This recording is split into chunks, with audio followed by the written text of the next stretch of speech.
నమస్కారం. నా పేరు రాజేంద్ర కుమార్. నేను ఒక 3 నెలల క్రితం బాప్టిజం తీసుకున్నాను. బాప్టిజం తీసుకున్న తర్వాత చాలా తక్కువ వీడియోలు, అంతకుముందు జీసస్ మీద కానీ బైబిల్ మీద కానీ వీడియోలు చాలా చేశాను. కానీ బాప్టిజం తీసుకున్న తర్వాత అస్సలు సిసలైన జీసస్ ఫాలోవర్ లాగా బ్రతకడానికి ప్రయత్నం చేస్తూ బైబిల్ తెలుసుకోవడానికి, వాక్యం యొక్క అర్థం తెలుసుకోవడానికి ప్రయత్నం చేస్తూ దాని మీద కాన్సన్ట్రేషన్తో వీడియో చేయలేదు. కానీ గత 2-3 రోజులుగా ఒక ప్రేరణ, బహుశా అది దేవుడి నుంచి అనుకుని ఈ వీడియో చేయడం జరుగుతుంది. ఏంటంటే ఈ వీడియో చేయమని ప్రేరేపించారని చెప్పి నాకు అనిపిస్తూ ఉంది.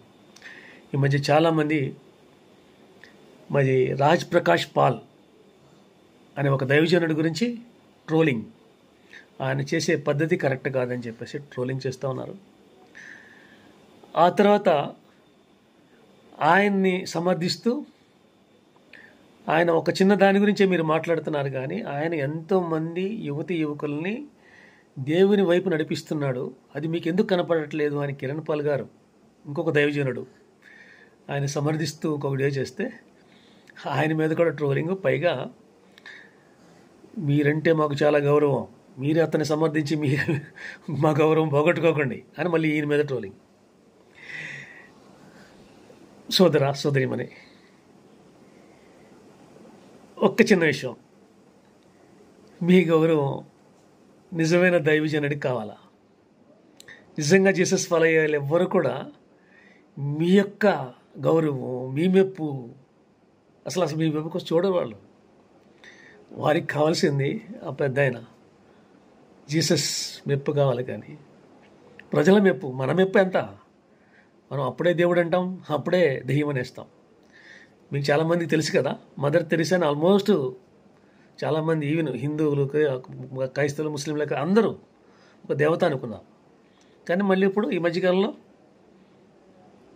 కొంతమంది డెవిల్ ప్రేరేపణతో ఆవిడ మీద కూడా తప్పుడు ప్రచారం జరుగుతూ ఉంది. కాబట్టి ప్రజల మెప్పులు ఎప్పుడు మనం ప్రజల మెప్పు కోసం చూడకోసం, దేవుని మెప్పు కోసం, నిజమైన దైవజనుడు ఎప్పుడు కూడా మీ మెప్పు కోసం చూడు. దేవుడు చూస్తున్నాడు ఆయన్ని. ఇకపోతే అసలైన విషయానికి వద్దాం. ఎందుకు రాజ్ ప్రకాష్ పాల్ గారు ఏం చేశారు, ఎందుకు ఇంత ఆయన మీద అంత ఇదైంది? నిజంగా అప్పటివరకు నేను పెద్దగా ఆయన వీడియోలు చూడలేదు, ఆయన మెసేజ్లు కూడా పెద్దగా వెళ్ళలేరు. నేను జాక్ పూర్ణ గారి మెసేజ్లు ఎక్కువ చూస్తుంటాను. ఈ సడన్గా ఈ ట్రోలింగ్ మూలంగా ఆయన మెసేజ్లు కానీ ఆయన పాటలు కూడా చూశాను.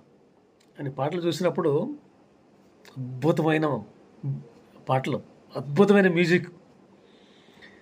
ఇకపోతే ఆయన వీడియోలు చూశాను. వీడియోలు చూస్తే ఎంతమంది యువకులు, అంతా యూత్, బహుశా అది యూత్ కన్వెన్షన్ ఏమో మరి నాకు తెలియదు. కానీ అసలు మొత్తం అంతా యువకులు, అంతమంది ఒక దేవుని సన్నిధికి రావడం అంటే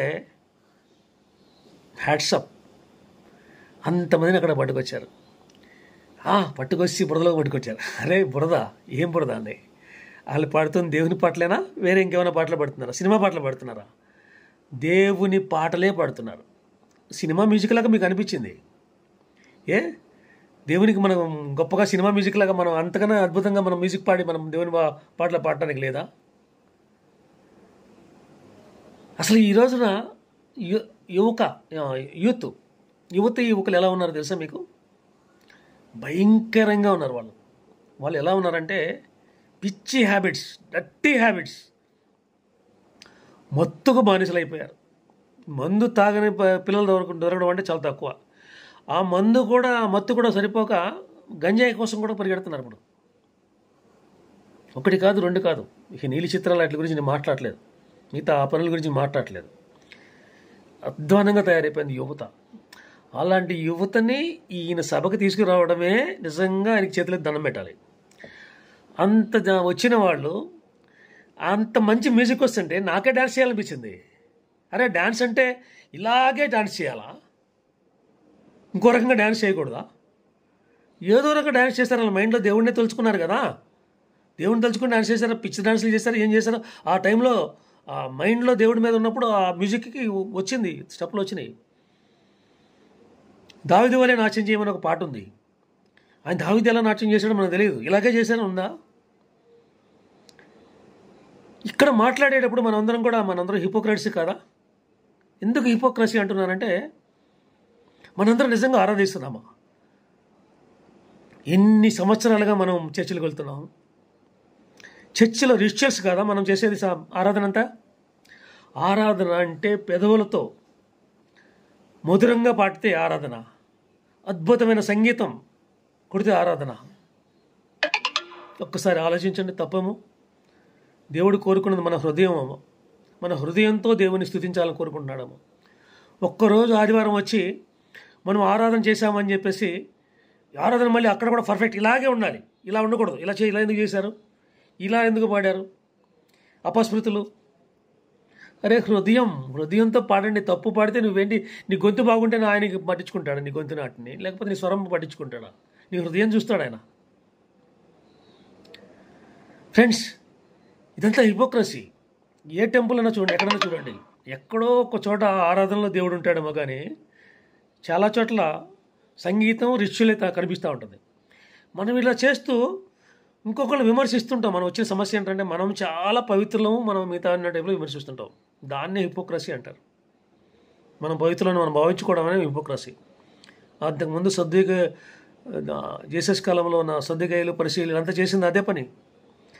దేవుడు వాళ్ళని అసహించుకున్నట్టుగా ఎవరిని అసహించుకోవాలా, హిపోక్రసీని అసహించుకున్నట్టుగా ఎవరిని అసహించుకోవాలా. హిపోక్రెట్లని ఎవరో సద్దుకులు పరిశీలన, మనం కూడా హిపోక్రెట్సే. You're all హిపోక్రెట్స్.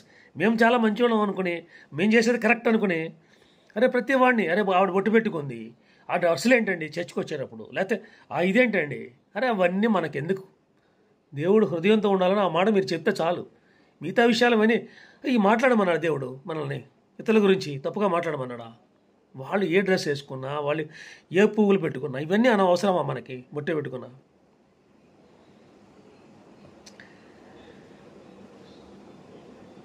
మీకు రాజ్ ప్రకాష్ గారు పాల్ గారి గురించి చెప్పేటప్పుడు నేను చాలా సినిమాలు చూస్తుంటాం. మనం కూడా మళ్ళీ సినిమాలు ఆయన నాకు అడుగుతాడు, సినిమాలు చూస్తాను మళ్ళీ. అరే సినిమాలు చూస్తేనే సినిమాల్లో ఉన్న చెత్త ఏదైనా ఉంటే దాన్ని ఓకే ఎస్కేప్ చేస్తాను, అది కళ్ళు మూసుకున్న వేరే విషయం. అది మంచి సినిమాలు చూడకూడదా? ఇవన్నీ చిన్నవి విషయాలు. అది నాకు అవసరం లేదు అనుకున్న రోజున నేను మానేస్తా. దేవుడు నాకు చాలా సినిమాలు ఎందుకు, నాకు దేవుడే చాలా అనుకున్న రోజు సినిమాలు మానేస్తా, అది వేరే విషయం. చాలా సినిమాల్లో ఏంటంటే మంచి మాస్టర్ ఏం చేస్తారంటే పిల్లల్ని ఆయన దారిలోకి వెళ్తాడు, ఆయన దారిలో తీసుకెళ్తాడు. ఎట్లా వాళ్ళతో కలిసి ఆటలాడతాడు, పాటలు పెడతాడు. సేమ్ రాజ్ ప్రకాష్ పాల్ గారు సేమ్ పిల్లలకు కావాల్సిన పాటలు డ్యాన్సులు ఏమైనా ఉంటే అది దేవుని ద్వారా చేయిస్తున్నాడు, దేవుని పాటలతో చేయిస్తున్నాడు ఆయన. డ్యాన్స్ చేయనివ్వండి, వచ్చింది ఇక్కడ మొత్తం మంది వాళ్ళకి అలవాటు పడిపోలేదు కదా, చక్కగా వచ్చి దేవుని దగ్గర కదా డ్యాన్స్ చేస్తున్నారు వాళ్ళు. రికార్డింగ్ డ్యాన్స్ లాగా చేయట్లేదు కదా, దేవుని పాటలే కదా చేస్తున్నారు. మత్తుతో చేయట్లేదు కదా, మైకంతోనే కదా చేస్తున్నారు. మనం ఆరాధించాలంటే నిజంగా మనం సరిగ్గా ఆరాధిస్తున్నామా? ఆదివారం వచ్చి ఆరాధిస్తుంది సరిపోతుందా? ప్రతిరోజు మన మనసు దేవుడితో ఉండాలి. దేవునితో మనం ప్రయాణం చేస్తున్నామా? బాప్టిజం తీసుకుంటే చాలు అనుకునే భ్రమలో ఎంతమంది ఉన్నాం మనం? బాప్టిజం తీసుకుంటే అది మొదలండి, బిగినింగ్ అండి. ఆ తర్వాత ఆయన మార్గాలు నడవాలి, ఆయన పోలి నడవాలి, లోకానికి మనం వెలుగై ఉండాలి. మరి ఎంతోమంది చాలామంది చెప్తారు మేము చాలాసార్లు చర్చకొచ్చాము అన్నారు. వచ్చారు కానీ వాళ్ళు మనతో అసలు కనీసం వాళ్ళని మనం ఇన్ఫ్లుయెన్స్ చేయలేకపోయాం. చర్చకొచ్చిన వాళ్ళని కూడా అరే ఇక్కడ ఎంత బాగుంది అనిపించుకోలేకపోయాం. ఎందుకంటే మనం అలా రిచువల్స్ గడువు ఇచ్చేస్తున్నాం. ఇకపోతే అబద్ధ ప్రవక్తలని ఖచ్చితంగా ఖండించాలి, దాంట్లో తిరగలేదు. ఖచ్చితంగా ఖండించాలి. దేవుని రెండో రాకడకు వచ్చే ముందు ఆయన చెప్పిన సూచనలో మొట్టమొదటి సూచన ఏంటంటే అబద్ధ ప్రవక్తలే. అబద్ధ ప్రవక్తలు అంటే ఎవరు? రాజ్పాల్ ప్రకాష్ గారు, కిరణ్ పాల్ గారు, లేకపోతే వీళ్ళందరినీ అబద్ధ ప్రవక్తలను మనం లెక్క కట్టేద్దామా? ఎవరైతే దేవునిని కాకుండా వాళ్ళని హెచ్చించుకుంటారో, ఎవరైతే బైబిల్లో ఉన్న వాక్యం కాకుండా సొంత వాక్యాలు చెప్తారో, ఎవరైతే సిలువ మోసుకుని దేవుని వెనక రావాలని కాకుండా మీకన్నీ అంత మంచిగా జరిగిపోతుందని ఆశలు చూపిస్తారో, ఎంత అబద్ధ ప్రవక్తలు! వాళ్ళని ఖచ్చితంగా ఖండితాం. ముందు ఖండించాలంటే ముందు మనం ఆయన పోలి నడుచుకోవాలి, ఆయన మార్గంలో నడవాలి.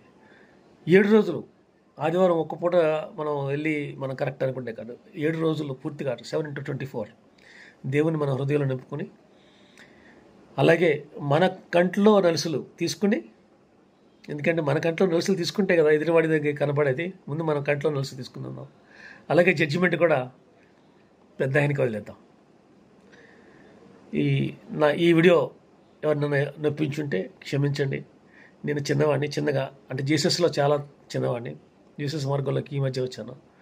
నాకు తెలిసింది మీకు చెప్పాను. తప్పుంటే క్షమించండి. నన్ను సరిదిద్దినా కూడా సంతోషమే. Praise the lord.